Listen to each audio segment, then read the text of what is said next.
Hello, in this video of Where the Demon Lurks, we're going to continue with Lucian's route.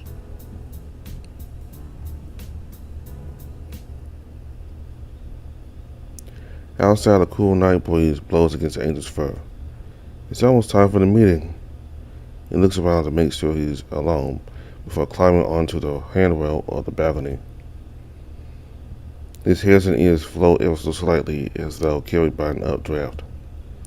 He steps forward but remains suspended in midair. A pair of white wings sprout out from his back. Looking upwards, he begins his ascent at a steady pace. It's not long before the angel picks up speed and zooms upwards, past the apartment roof and towards the clouds. The sound of rustling wind fills his ears. And before he could graze the clouds, the pull of gravity brings him back down.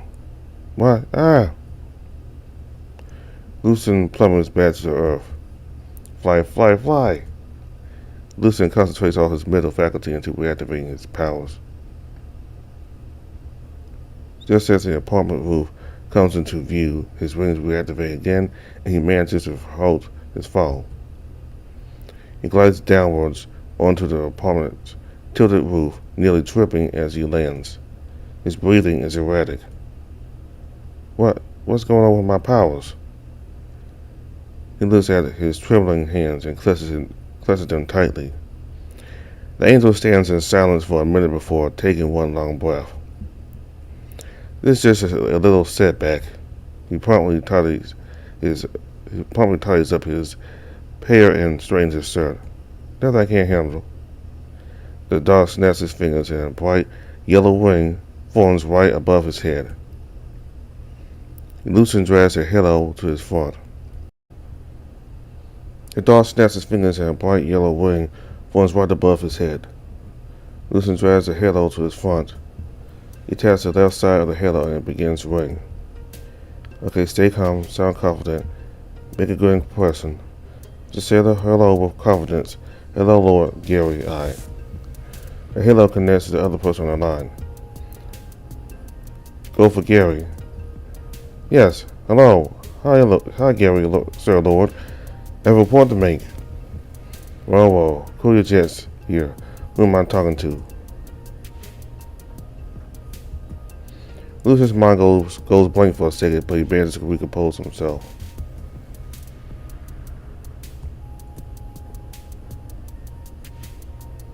Right, sorry, it's me, Lucian. Lucian from the kitchen department. No, I'm Lucian, the angel you sent to find. The volume of Lucian's voice drops. Kobu. Oh, right, my bad, man. I've just been swamped with all these commissions to draw. This is just one soul wants to experience what it's like to be a superhero that saves the city with the power of counting. I was like, that's new, I guess. Never tried a superhero with powers and counting before. I got it already, but the customer didn't like it. Gary laughs heartily, and the halo jiggles in tandem. The saw gave some notes to change it, but whoops, I did it all on the same layer. Joke's on me, I guess. My lord, you do the great work. They should appreciate the time and energy you put into each blueprint. Thanks, Lucian. Anyways, I'm going off topic and what were we talking about, right? There. Is anyone around you? No, aside from the landlord, this apartment building only has Kobu here. This area is mostly deserted. Good, you found him. Oh, is my favorite demon. He's heavier and highly uncooperative. Gary chuckles. At least he sounds like he's eating right. What else? It's just one problem after another, my lord. There's been an attack here by agents from the underworld. A mortal was taken a hostage, and Kobu wants to save him. Immortal, what do you intend to do about that? Personally, I don't think it's a big deal. We'll save the mortal when we infiltrate the underworld. We go in, get the jump on Vendrake, and take him out. So the mission comes first, then. Always, my lord. Be discreet as best you can. It's not a matter of if Vendrake will find out that we're helping Kobu, but it's a matter of when. When that happens, I have to disregard any connections you have with our company. I cannot put another war between our two sides. I understand, my lord. Anything for up above. Thank you, Lucian. So what else can you tell me about the era you're in? It's an anomaly of our town, my lord. There are ghosts and exorcists running about. But do we have any souls with information about this place? I'd like to be prepared. Sure. Let me look it up. What's the town's name? Kibbleton. Lord Gary? Sorry, I opened a funny video by mistake. Mental note to self. Find out what video Gary finds funny so I can find more for him. Interesting. It would seem that we don't have a single soul for that town. What? What does that mean? Oh, here's an interesting memo. Kibbleton is labeled as a red zone by the underworld. And a red zone is, I wish I could tell you, but my predecessor didn't write anything else other than red zone, angels and demons advise to stay away, and no souls can be collected from these areas. Try asking Kobu, see what he knows about it. Right. What about the status of finding the underworld gate? Good news on that part. The Halo detected the energy presence of a gate in this town, but I haven't pinpointed its specific location. A gate in a red zone area peculiar, don't you think? I wouldn't know. Are the two related? It's just an underworld gate isn't something someone would build for the fun of it. Be careful. Have you noticed anything unusual happening to you? Lucian shuffles his feet. He struggles to swallow as he finds the right words to say. I've maybe noticed my wings aren't working right just now. Lucian, it's fine. You have my word, I won't fail. Lucian bites his lower lip. The brief seconds of silence from Gary's side is tantamount to awaiting the guillotine from coming down. Well, I trust you have it under control, and I hope to hear good news during our next call. Lucian breathes a sigh of relief. Thank you, Lord Gary. And Lucian, yes? Good job. Lucian's eyes beam brightly. His tail wags with so much energy I could practically fly off. The call ends and the halo disappears. Yes! Sharp is jumping for joy, and so is he, bouncing from left to right. The only thing that occupies Lucian's thoughts is God's compliment. The devil's making that noise. Shut up! Lucian starts his little happy ceremony and tries to recompose himself. Nearly forgot myself there, back to my patrols. Lucian floats back down and continues his duties for the rest of the night. The next day you awaken before your alarm rings.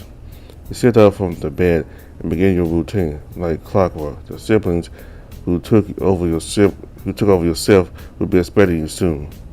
After getting dressed and downing a can of coffee, you head out. Good morning, Kobe. Up early and ready to face battle? Oh, hey, morning to you too. I'm going to work. Excuse me? Working at the convenience store is almost my shift. I switched mine with Mike and Anna yesterday. Lucian frowns. I'm going to pretend that is your attempt at a light-hearted joke. We have more serious things to attend to. Crossing your arms, you glare at Lucian unamused. I know what we need to do, alright, but this is important too. If you want to keep using my unit as a base of operations, I need the cash to pay rent. Speaking of, you're paying half of it too. Me? Pay rent? That's why I said I'm not letting an angel move off of me. You walk past Lucian.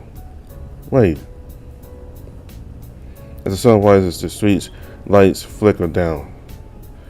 Your walkers serenaded by the wobbling cars and creaky cyclists who pass you by. You watch your feet as you walk. There's nothing you want to think about. All there is his feet. Expectantly, Lucian is walking next to you, not even trying to hide his exasperated sighs. You know he's trying to get your attention. Dude, I don't know if sighing that much is good for you. Well, forgive me, but I can't help but be disinterested in your attempts at cosplaying a mortal. Oh, you know what cosplaying is? I've overheard what other souls have mentioned, It's like being blinded by a lie so great that every fiber of your body and mind believes that you're someone else. No. What? No, absolutely not. No. Also, I will not cosplay. This is my job. You of all people should know how important fulfilling your duties is. Then what duty are you fulfilling by hiding here all these years? You start walking and glare at the angel. He looks back at you unfazed. You know what? I'd rather we talk about your plan to get us to the underworld. Lucian smirks and tilts his nose upwards. Finally, and better use of our time. So after talking to Gary last night, you talked to Gary. Why was I involved? You both continue walking to the store. Gary's busy running up above. Besides, he wants to keep everyone safe. The less he is directly involved in what we're doing, the less we risk a war with Vendrake. You found somehow the idea that your only ally in this whole soul business is avoiding you does not sit right.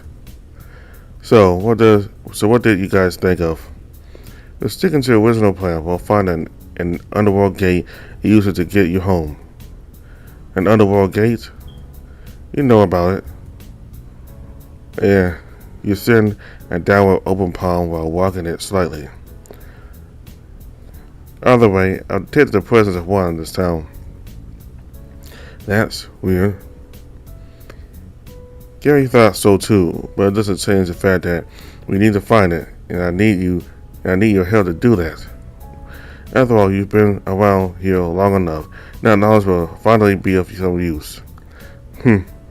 Well then, you'll have to wait till after my shift is over. What am I supposed to do until then? I don't know. I mean, you don't have to wait if you don't want to. Just go find a gate on your own first. And what's letting you get attacked? Not a chance. I'm staying close. Fine, then just search near the store area and we'll continue after work. I can't help for now. What about during lunchtime? My lunch is at 1 p.m. and that's like an hour long. I don't think we could find much in that time even if we tried. Lucian shakes his head. Besides, it just seems like there's no pleasing this angel. Your mind snaps back and you remember that you have to handle this store all your own. You rack your brain for a solution. Hang on, why not work at the store with me? That way you and I can keep the same schedule, plus I get someone to share the workload with me. Lucian scoffs. Now why would I want to do that? Even if I have to find work to pay your so-called rent, there should be better jobs out there for me. It's not that bad. I mean, sure, sometimes the work can be tough. Like I remember how some customers would ask for the craziest requests, like topping their bento boxes.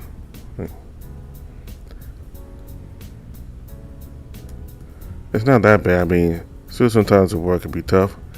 Like I remember how some customers would ask for crazy requests, like topping their bento box with candy before microwaving it. There's also having to get rid of the occasional drunk that wanders in the store. And then there's the hours of heavy lifting and sorting with barely enough to pay. But all that matters is that you got a friend along for the ride with you, and announce that you'll eat enough to survive another month. So how about it? The angel is walking off in the opposite direction. I'll see you at lunch. And so the shift begins. Upon entering the store, the two siblings rush over to ask if King is okay. Recall that you made up a story that King had to leave the state due to family emergency and that he would be uncontactable for a while. Mike and Anna are placated when you've told them King was fine and that he will be back soon, an empty promise that you hope will come true. With King's absence, the three of you decide to put up a sign looking for a new recruit to help with the work. Until then, you have to work through yourself on your own. A task made harder with the recent addition of your task as manager. The brother reassures you that King's guide will get you through it, and if there are any emergencies, he's a phone call away. He will only help with depositing the earnings of the day into the company bank account. You have no choice but to go along with the plan. Then the duo will turn home, leaving you in charge.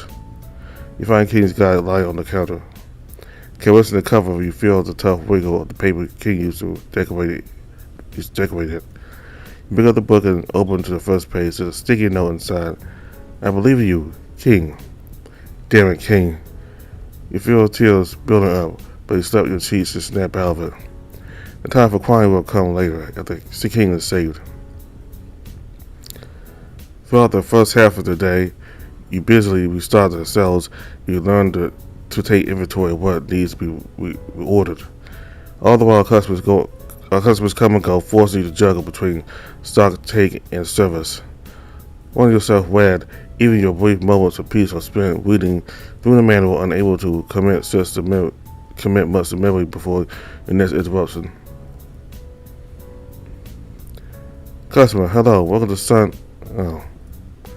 Oh, please do go on. Don't let me stop you from doing your job. What's up, Lucian? It's lunchtime. I'm here to report my findings. Is that late already? I'm being hungry. Can we talk about it over lunch? Lucian raised an eyebrow. More mortal customs. How fun. Come on, I'm closing the store. After locking the store, you drag a reluctant angel to a nearby cafe. From the outside, the single-story cafe has a square rusted feel to it. Ta-da! Six fan. Lucian looks at the south side, then back at you, his face deadpan as ever. The moment you step into the cafe, the smell of potatoes frying from the kitchen steals your appetite. A lady dressed in a bright red dress approaches with two menus in her hands. Afternoon there. The lady is instantly drawn towards your angelic companion. You feel deja vu from the time at the supermarket sale. Did anyone tell you you look like one of those magazine models? If you need work, I'm looking for an extra pair of hands to help me run a cafe. No, thank you. You elbow Lucian into the stomach. You're hiring? He'll love to. Maybe you can tell us more about it after lunch. She smiles warmly and doesn't seem to think too much about your reaction. Alright, right this way then, fellas. The waitress escorts you both to a nearby booth seat. You fellas want a look at the menu? Oh, sure. She hands you each a menu before readying a notepad and pencil that were tucked away in her apron. I'll have for lunch, set A. Fish and chips with a glass of open soda. What about you, handsome?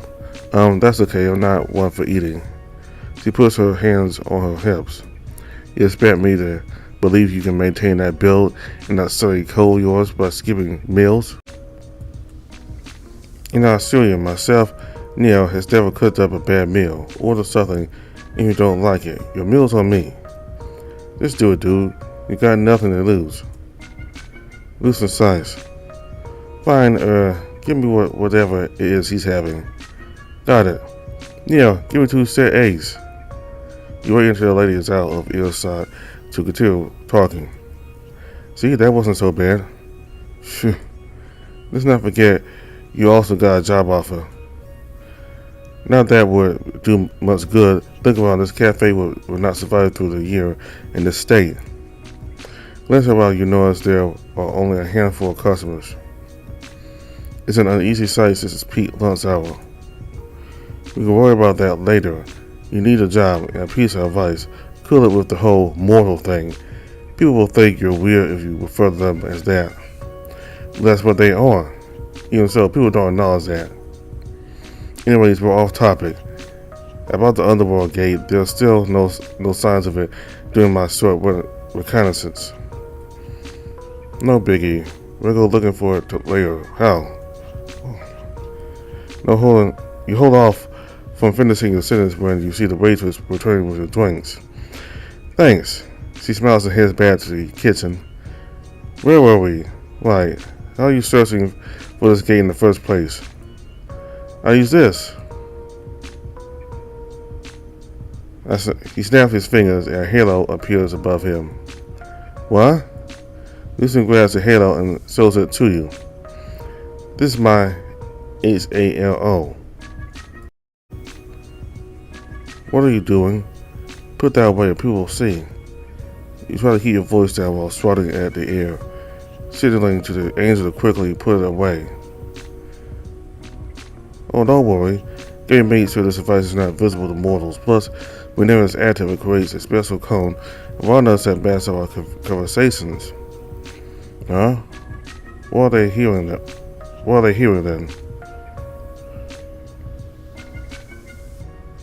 to have a baby. That's great. Who's going to be the mother? You. Dios mío. Just turn it off. It'll just cause us more problems when we get ourselves in trouble over misunderstanding. Alright, then we'll just have to be more careful. You need to speak softer. Test the halo to disable its filtering functions. Regardless, we can use the HALO to find the gate later.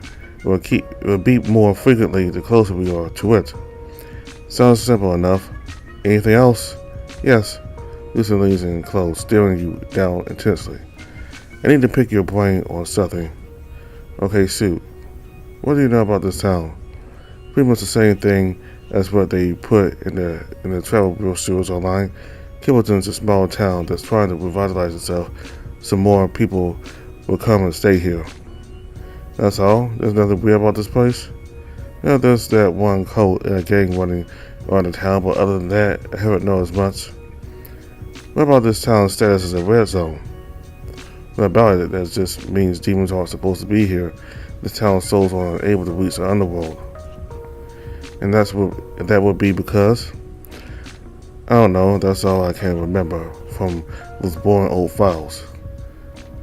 Gobu, I need more than that. Have you been to the other red zones?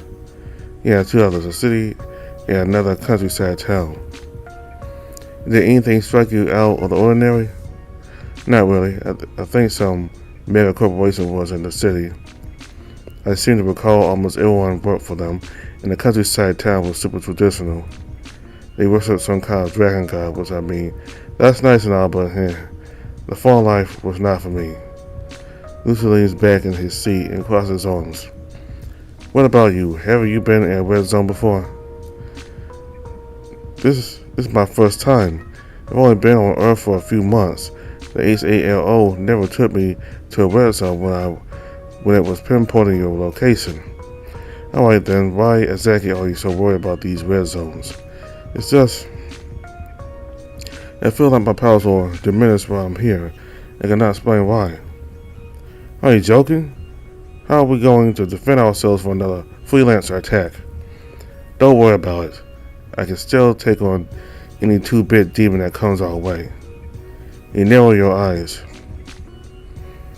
I can do it, alright? Rest assured, you have the finest angel on your side. You're not 100% confident in Lucian's words, but you keep that to yourself. Starting a squirrel over these things will get you nowhere. Reluctantly, you decide to worry about this when the time comes. The waitress interrupts both of you with your orders. A plate of 2 fish fillets coated with flour, fried to a beautiful golden brown. Accompanying the fish is a side of crispy shoestring fries or a bed of crisp green salad. The smell of food instantly eases the tension and your worries melt away. There's just something special about the food in this cafe that always makes you feel better. She also places 2 ramekins on the table, one of tartar sauce and the other mayonnaise. Eat up, boys. She smiles eagerly at Lucian. If you like this, imagine getting free lunch every day just by being a part of the team. Fascinating, but I assure you, I won't be easily persuaded by some cooked fish. He cuts into the fish and takes a bite. Oh. His face contours into a look of pure bliss, then horror when he realizes the sound he just made. That's just... He looks at you, but you're just enjoying the show. The waitress giggles. The food was hot, that's all. Sure thing, golden boy. If you like that, you should try it with some sauce. She points to the ramekins in front of you both. A jolly melody starts playing from her apron. Oh, one sec. She pulls out her phone and you swear her face turns pale white. Sorry, I got to take this.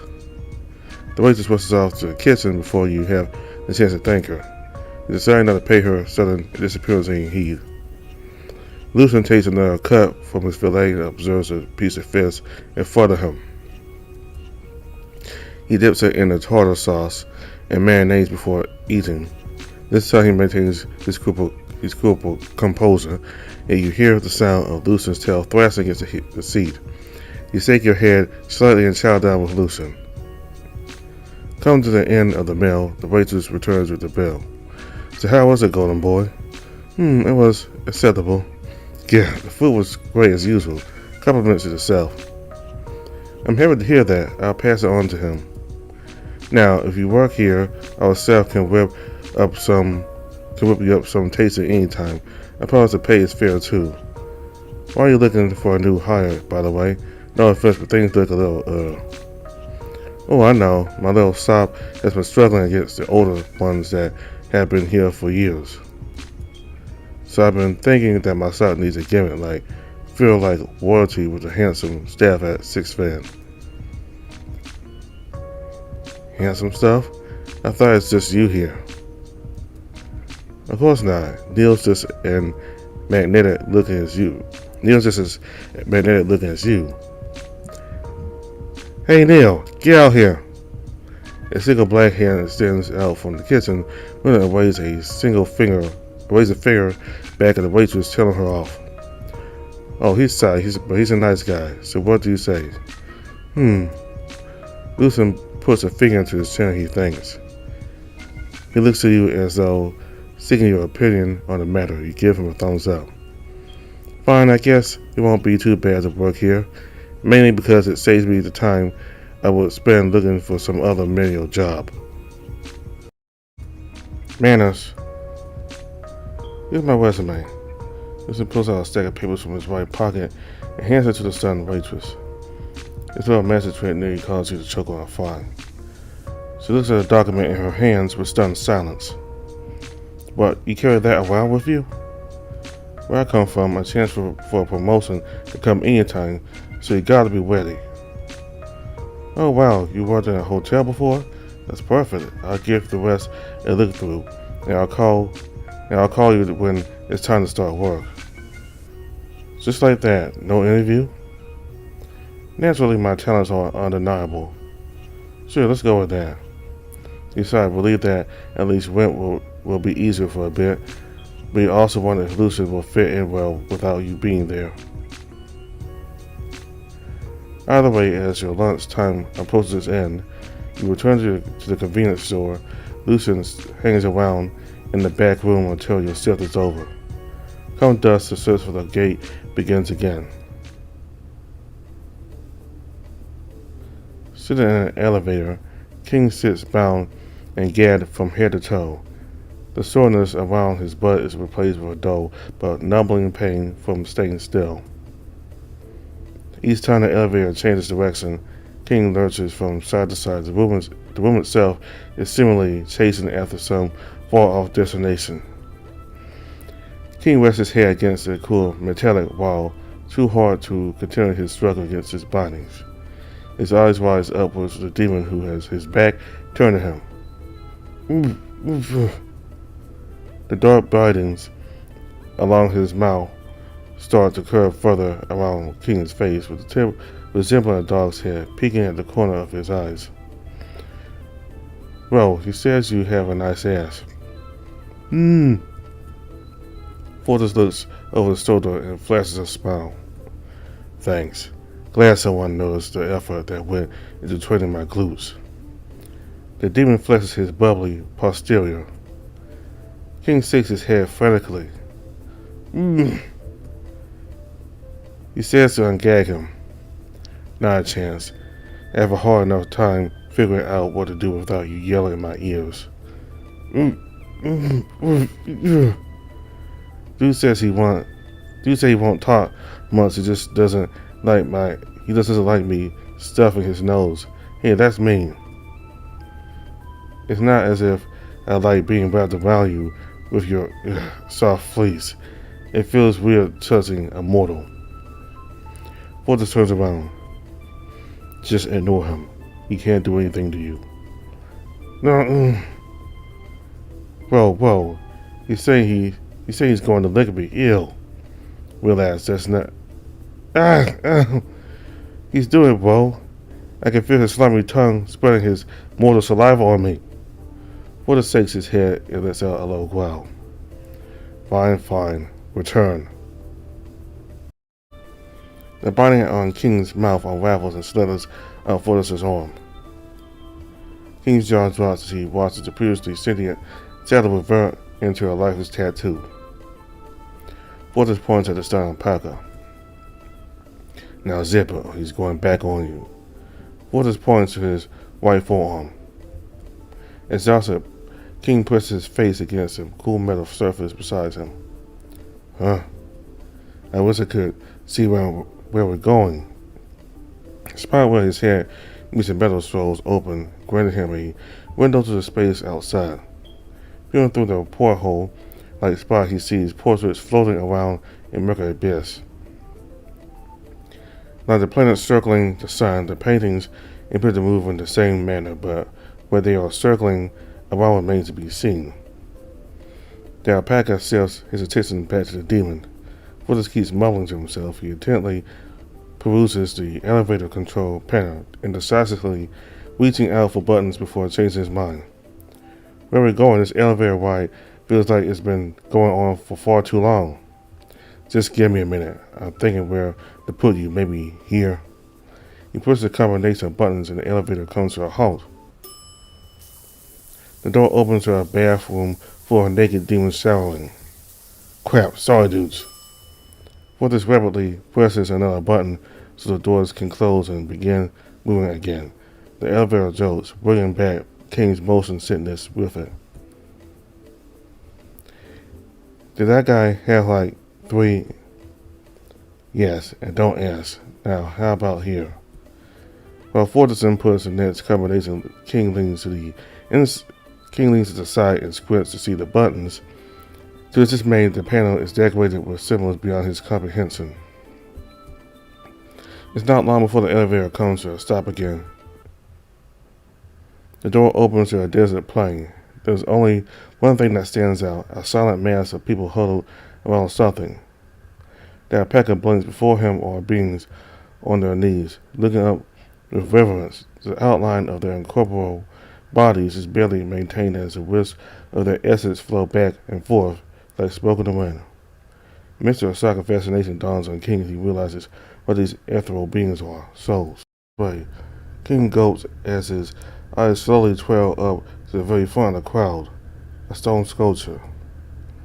The stone sculpture has its back turned against everyone, but something already feels amiss. What's that sound? King starts to hear a beating sound escalating with each passing second. The drumming sound that fills his ears is none other than the alpaca's own heartbeat. His eyes remain fixated to the statue, unable to look away, not out of awe, but of fear. A possibility so grim, so terrible, may come to pass if he looks away. The fear grips King's entire core. The fear grips King's entire core as tears start to stream down his eyes. The metal door slides shut, obscuring the statue entirely. King gasps and blinks rapidly over his dry eyes. Might be a bit too intense for this pipsqueak. What was that? It's one of the mildest physical torture chambers. Thought it could work for you. What was that thing? I couldn't stop looking at it. Yes. That would be the demon Arceus. You don't want to find him out. What happens when the soul starts looking at them? What in the world made you think that would be a safe place for me? I don't know. Arceus seemed pretty popular with mortal souls. Your kind can't seem to take your eyes off of him. I don't think those souls have a choice in the matter. Fine. Then I'm using Plan B. Fortis presses another series of buttons, and the elevator opens up to a plain-looking office space. Let's go. He pulls King up by his bindings and places the motor on his shoulder. Being carried by a big strong man would be more fun if I wasn't being held against my will. Fortress walks across the room and pulls out a pair of keys to open the pantry door. Once inside, he drops the alpaca on his butt and locks the room. "Ow, if you're trying to bruise my peaches, you did a good job." Fortress extends his hand out and the bindings unravel. King gets up and scans the area. The place looks like an average-looking pantry room, down to the distinctive smell. "Well, Vendrate said to stuff you in a pantry, so here you are. I'm not getting paid enough to be looking for rooms. If you need a toilet, it'll be the door next to the sink. Or there's a coffee machine." But it goes on, but King's lost his thoughts. His eyes fall upon the key ring dangling out of the demon's jacket pocket. With that key, he could escape the pantry and make a run for the elevator. He could go home. He could warn Kobu that Vendrate's coming. The sound of a crimson portal ripping open the middle of the room derails King's train of thought. "Wait, you're leaving? Enjoy your afterlife." He heads for the portal. "Wait, what now?" "I mean, what am I going to do about food?" "Like I said, just eat whatever's in the fridge." King walks over and opens the fridge. He instantly feels back. Is that moldy cheese? And oh my god, there's an eyeball in that container of leftovers. I can't eat these. Fortress rolls his eyes. "Come on, food is food. It's not like you're trying to build muscle or anything." Ping pong ping. "Hello? Hello? Can you guys hear me?" The cat general's voice comes clear through the PA system. "Amari. That sounds like the voice of that demon with those arms. Why he's making an announcement here." "Yeah, I see you guys on my monitor. Figured you'd bring him to the pantry." "Really? How do you even know I bring him here?" "Simple. I infer that you either take Vendrate's words literally, or you realize that there was no safer place for him to be here." "Oh, really now? You were that sure those were the only things I would have done?" There's a silence that drags on for a few seconds before Amari responds. "Dad and I bugged the mortal when you were walking out with him." "Yeah, typical Amari. A small spider bot no bigger than a grain of rice leaps off King's shoulders unnoticed and crawls up to the ceiling and sits on the PA speaker. It glows red. Cameras on.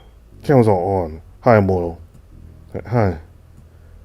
King waves hesitantly in the direction of the PA system. "Anyways, the alpaca is right. We got to fulfill his basic needs and we plan to send him back to Earth in one piece. Then you do it, if you're such an expert." "I'm already on it." Kobu previously wanted to acquire mortal snacks without going through the hassle of traveling to the mortal plane. So he requested that I build a processor that could churn out the things he wanted.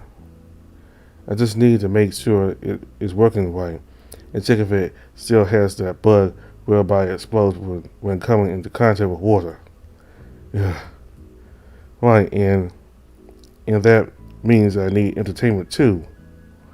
You're a prisoner. What do you need entertainment for?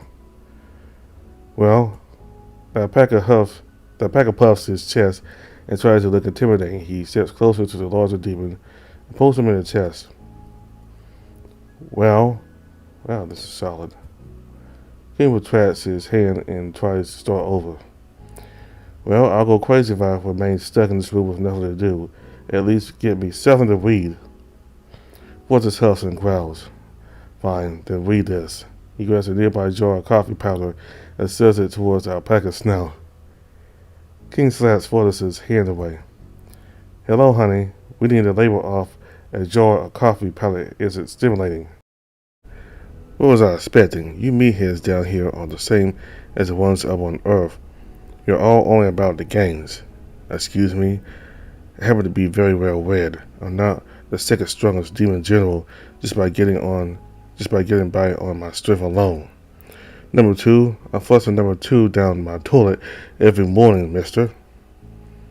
Ooh. King Fortis looked sternly at the PA system. Sorry, carry on. Fortis' entire body tenses.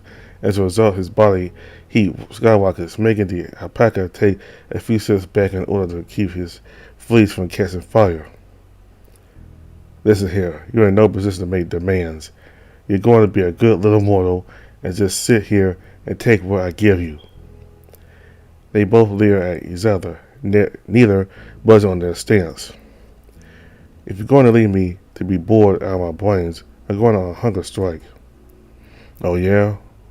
Well, this meathead has created chasms with these arms. I'm sure I can open that pretty mouth of yours and make you eat. Do it, and I'll bite your finger. Ha! As if you can hurt me. I might just like it. The sound of crunching popcorn echoes through the room from the speaker system. Am I? Oh, whoops! Forgot I had my mic on. Fortis turns back to the alpaca, wispy steam emanates from Fortis as the sweat dripping down the demon's fist evaporates from his intense body heat. He takes in one deep breath and his body temperature drops. Ugh. He closes his eyes for a while, then opens them again. Sports magazine's okay for you? Okay, but I'm going to need a box of tissues.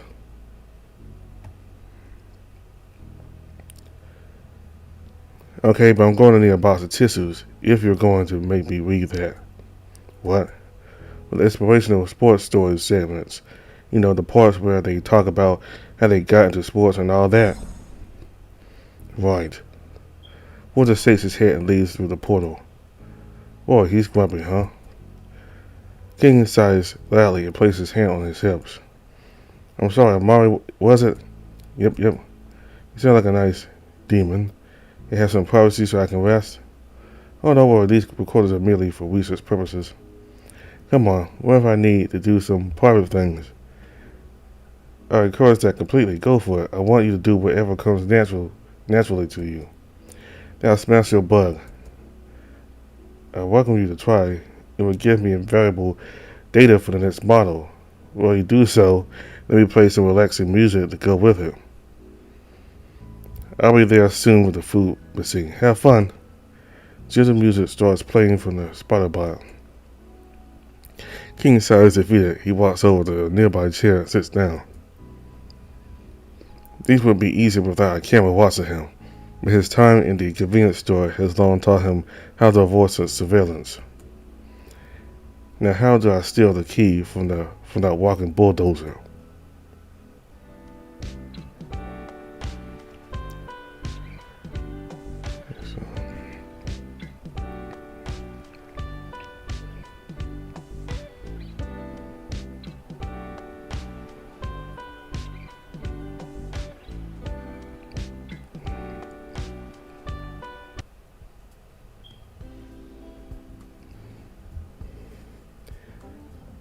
So we got to hear from Gary, who is the ruler of up above. He's basically God, and throughout that phone call, you could tell that Lucian is very respectful towards God. He has a very high opinion of Gary and his duty and what he does.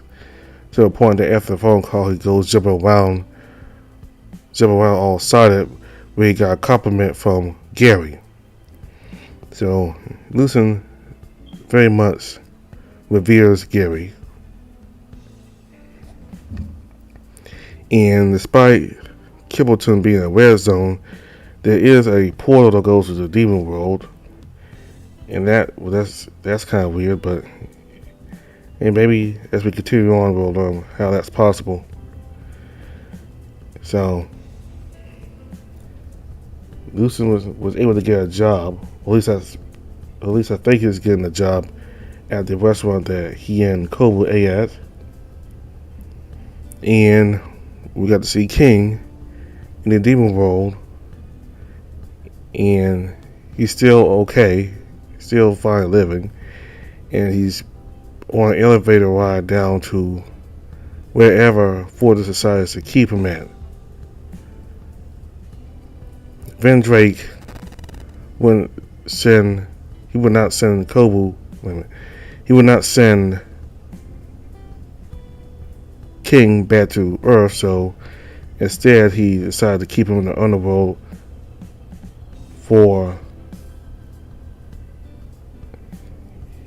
he's supposed to send him back, but he didn't. He said that he keep him there for as long as he wants, really. So he probably might decide to keep him there forever, but again, he's not supposed to keep him down there. That's a rule that the underworld has. But anyway, apparently Fortress is kind of rough on King, and just apparently didn't care about King, his well-being at all. Just threw him into the pantry and just wanted to be done with him.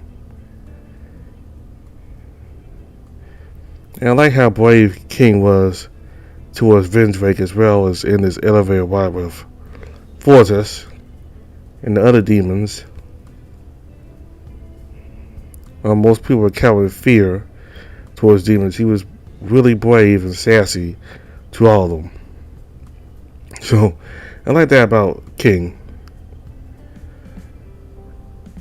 So we'll continue with Lucian's route next time. All the information for the game is in the description box below. Thank you all very much for watching.